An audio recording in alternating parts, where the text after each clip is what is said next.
Hey, book besties, I'm April, and welcome to No Shelf Control, the podcast for readers who choose books based on vibes, skip sleep for just one more chapter, and never quite stick to the TBR.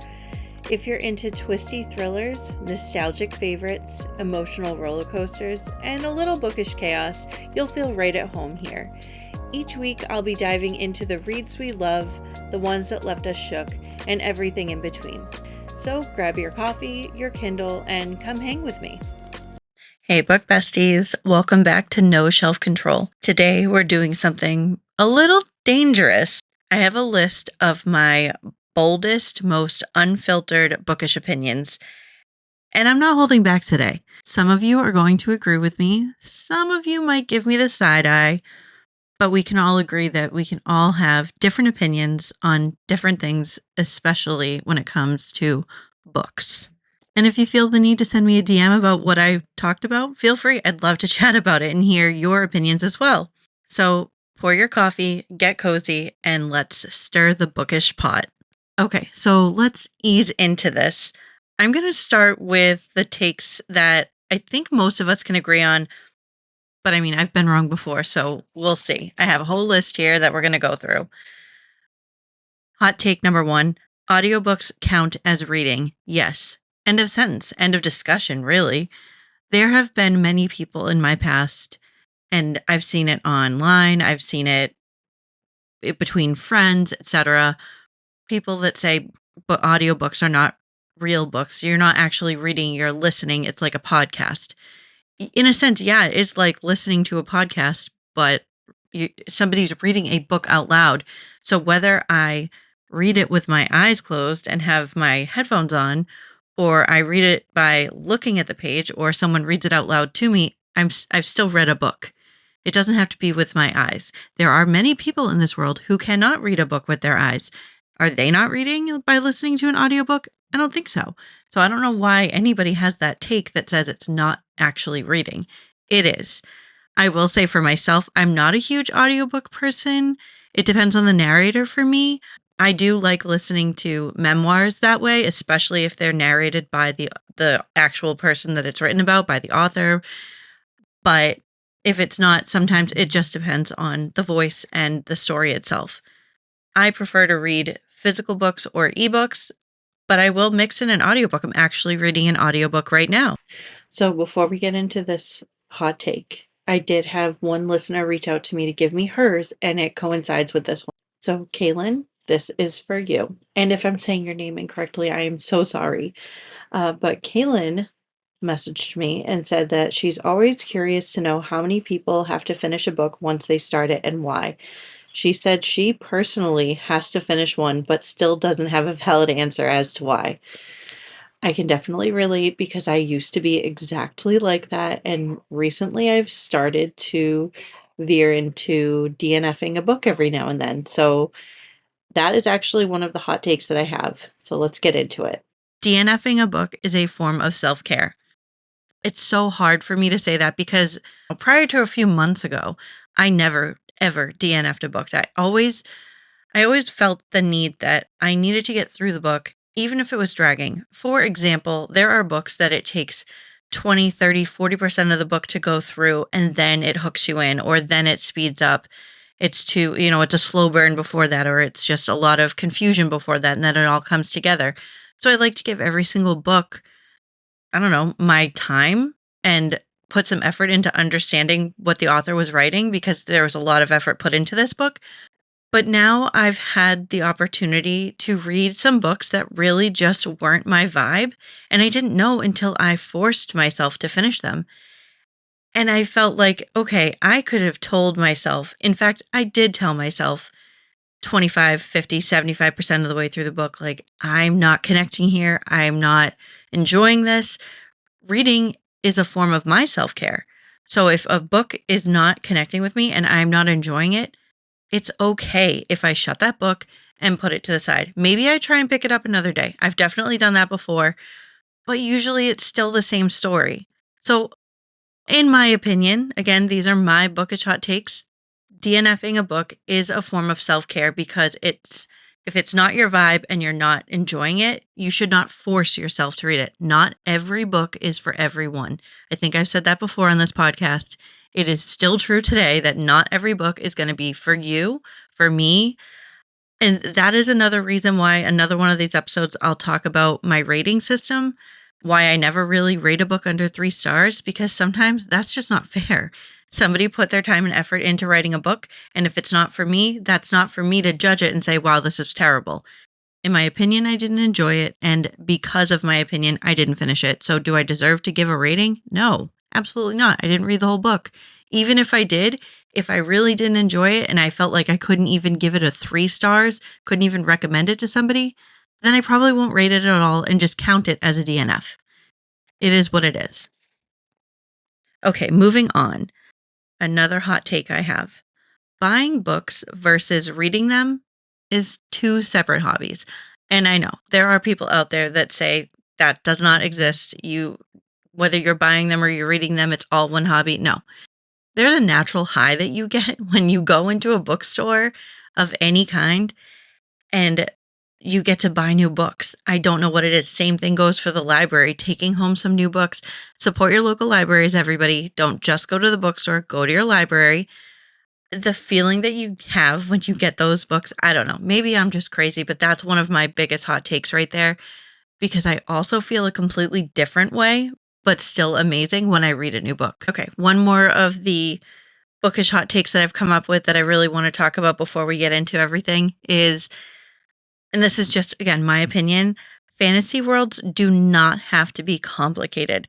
This is coming from a girl who's only read a handful, maybe a little bit more than a handful of fantasy books in her lifetime. Do I enjoy them? Yes. But I've definitely had some where I've gotten confused, had to go back, reread. I do like some of the books that put a map in the front of the book, which is again why I don't prefer to read an audiobook for this type of genre, but I can flip to the front and say, "Oh, okay, this is where they are." And I'm getting an idea. I like the picture of it all. But if I'm reading a fantasy book and there's a million different characters and it's all these storylines intertwining together, it gets really confusing. That is just my opinion. However, I'm not going to talk about the books I read that are like that because I've never DNF'd a fantasy book. I've never given a bad rating to a fantasy book. Eventually, it all came together, but I felt like the majority of the ones that I've read at the beginning or even up to the middle of the book, I just felt so confused because fantasy worlds, there's a lot to take in when it comes to those books. So that again, just my opinion, but if you have something you'd like to talk about along those lines, please feel free to message me. Or if you have any recommendations for fantasy books that you feel might be less confusing. Okay, so now we're going to move into some opinions that might split the room a little bit. Still friendly territory, but you might start side eyeing me here a little bit. And that's okay. That's what we're doing here today. Hot take number 1. I'm not agreeing with this. I've heard this and I don't agree with it, but I've always wanted to try it. So let's talk about it. Annotating books is the best way to connect with a story. I I've heard that, but I don't 100% agree with it because I feel like I really connect to a lot of books. I think for certain people and the way that they consume literature, the way that they read any documents, the way that they studied in school, annotating makes the most sense for them. For me, I've tried it before. I would like to actually understand it better and try it again, which is why this is just a hot take. It's not, a completely educated opinion. It's just my opinion as it stands. The way that I understand as it is right now for annotating, it's not the best way. It's definitely a good way for certain people, but I don't think it's the best way. It just depends on the reader. We're all different. We all enjoy reading in different forms. And annotating is another form that takes a lot of time, but also helps someone connect. Now, I do have something to say about this. If you are one of those readers out there, just like me, that reads books, loves it, can't get enough of it, but then you finish it and you feel like you've forgotten some things, or as time goes on, you can't remember everything, you can't even describe it properly. I know I have that problem. Whenever I have book club, I try to read at least the 3 to 4 days before so that I have it fresh in my mind. But maybe if I knew the proper way or understood the proper way to annotate books, that might help me connect better and then understand better. But some people, they don't have to annotate. They can read that book and 2 years later tell you from start to finish everything that happened in it. It just depends on the person. Okay, and here's another hot take that I've heard, and I do agree with it. So, e readers such as a Kindle or a Nook are greater than the physical books when it comes to convenience. I can't argue there. You have pocket Kindles or whatever they're called. I'm not sure, but they're like the size of an old iPhone. So, bigger but smaller. Kindles themselves, there's so many different formats. If you don't have your Kindle or Nook with you that day, you can download the app onto your iPad or your tablet of your choice. So, yes, it is for convenience. I've had people say to me they don't want a Kindle ever. And inconvenience or not, they're going to bring their book with them. But that does not argue that this is more convenient. I feel like being able to bring any book you want in the form of an e reader anywhere you go, that's powerful. I'm sorry. It is. You can download from Barnes and Noble onto your Nook. You can download from Amazon onto your Kindle. You can download directly from your library. You can use Kindle Unlimited. I mean, the list goes on. And I love being able to just download a book from the library. I do enjoy going to the library, but sometimes I know what I want to read. I don't want to go searching for it. And if I can get it on my Libby app on my Kindle right away, done. So, yes, it's all about convenience. But honestly, another mini hot take there. Read faster on my Kindle than I do an actual physical book. I don't know if it's because I get distracted easier or the way the pages are in my eyes. I'm not sure, but I definitely read faster on my Kindle. Okay, one more, we'll call it the middle ground section that you might side eye me, but you might agree with me. Hardcover books look great, but are impractical. I heard somebody say this, one of my friends, not that long ago. And I was thinking to myself, I kind of understand this. So when I read a hardcover book, which I don't care either way, if I have to buy hardcover versus paperback, I'm going to do it. But I can't stand holding my hardcover with the jacket on it. I have to take it off. If I'm reading a book and I have the paper on the sides of the book, I have to take it off. It slides out of my hands, or I just feel honestly like I'm going to end up damaging it in the long run, the way I'm sitting or the way I'm holding it. I just don't want to damage it.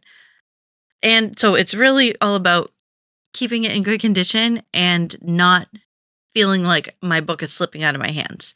Some people disagree. Some people say I could never take it off. I just read with it. It doesn't bother me at all. Well, I get easily distracted. That's definitely a big, big, big piece of this. All right, that's enough of the little things. Let's get into the takes that actually might get me in trouble. Not really. But these are the ones that you're either going to be yelling yes, or maybe you're going to be going over to Instagram and sending me a DM about how you disagree with me. Hopefully, it's the first one. But again, like I said before, everyone is entitled to their opinions when it comes to reading, and these are mine. This one I'm kind of hesitant on just because we're going to talk about book talk. I love book talk, and I have discovered so many amazing authors, titles, different genres I've never tried, all on Book Talk. It is a community where I feel like everyone supports everyone. I know there's some negative stuff out there. I just feel like it's a good community and a lot of good can come out of it. However, my hot take is that sometimes Book Talk hype oversells some mediocre books. And that is just my opinion. It's not every single one of them. It's really not. But there are books that are overhyped for what they are just because it's on Book Talk. I'm not going to go and name some. That is my opinion. You can have yours. Book Talk is a very powerful community. We are able to communicate and connect with so many people worldwide and really get some great books out there for everyone. But not every book is for everyone. And sometimes there's going to be a book that really isn't for a lot of people. And unfortunately, sometimes it's a Book Talk hyped book. Now, that's not to say every single book out there that's on Book Talk is just overhyped. That's not what I'm saying. What I'm saying is some books out there are really, truly just overhyped because it's Book Talk. Now, what I like to tell people, because it happens. I could talk all day about a book and say I love it so much. And there could be a big group of people out there that say that book sucked. It's my opinion. If you are listening to a book talk or watching a book talk and someone's talking about a book, before you take their opinion and take it at face value, maybe look at what else they read, because they might not read the same type of books that you do. Maybe they don't have the same vibe that you do. So, no, that book, even though it's popular on Book Talk, doesn't mean it's going to be a good read 100% guaranteed. It just doesn't. Okay. Another one I have, Goodreads. I know that there's a lot of controversy out there about Goodreads. I use Goodreads still, but I also use Fable. I might even use that a little bit more. I know some people use Storygraph, and there's other apps out there. Right now, Goodreads and Fable is all I can handle. I have enough going on, so I don't want to add a third. Until I can move on from one of those, I'm just going to keep them the way they are. But one thing that I have noticed, and this is my hot take, Goodreads ratings are not to be trusted. They're really not. I used to base any book purchase I bought off of the Goodreads rating. If it wasn't a 3.5 or higher, I wasn't even going to look at it. Sometimes if it wasn't a 4, I didn't even want to read it. That's not fair. That's not fair. Again, everyone is entitled to their opinions about these books. Just because readers collectively have voted between 3 and 4 stars as the highest rating doesn't mean I'm not going to think it's a 5. Some people might rate a book a 4.6 and I rate it as a 3. It does not matter, because that is, again, someone's opinion on a book. That is how they felt, if they connected to it, if they didn't connect to it, if they liked the author, if they didn't like the writing style. It's all going to come down to that. So, as much as reviews are great, I really think that they help people decide. I don't think you should go by the rating number itself. I really think you should read the reviews. Now, again, there's always that chance someone could put a spoiler in there. If you're one of those people, make sure you either click hide because there's spoilers, or right at the top, beware spoilers, because that is so unfair for people like me who will go and read those reviews sometimes and I get a spoiler. Then guess what? I'm not going to pick the book up because the whole time I'm going to anticipate it, and that's just going to piss me off. So, hot take, don't do that. So, I wouldn't say don't go to Goodreads or don't go to any review sites. Look at the actual reviews themselves and read the words. Do not just base it solely off the number. You just never know, because somebody might rate it low because it was too spicy for them. And maybe you really enjoy spice. So their rating really doesn't mean anything to you. So again, don't pay too much attention to the ratings. Go to the reviews themselves, or go into a book blind and just read it and then make your own decision. Okay, one last bookish hot take. Popular authors aren't always the best writers. Okay, we're all going to breathe. I'm not going to name any authors specifically because that's just not why I'm here. I'm just saying, just because an author is popular does not mean that you are going to like their writing or that they're even the best writers.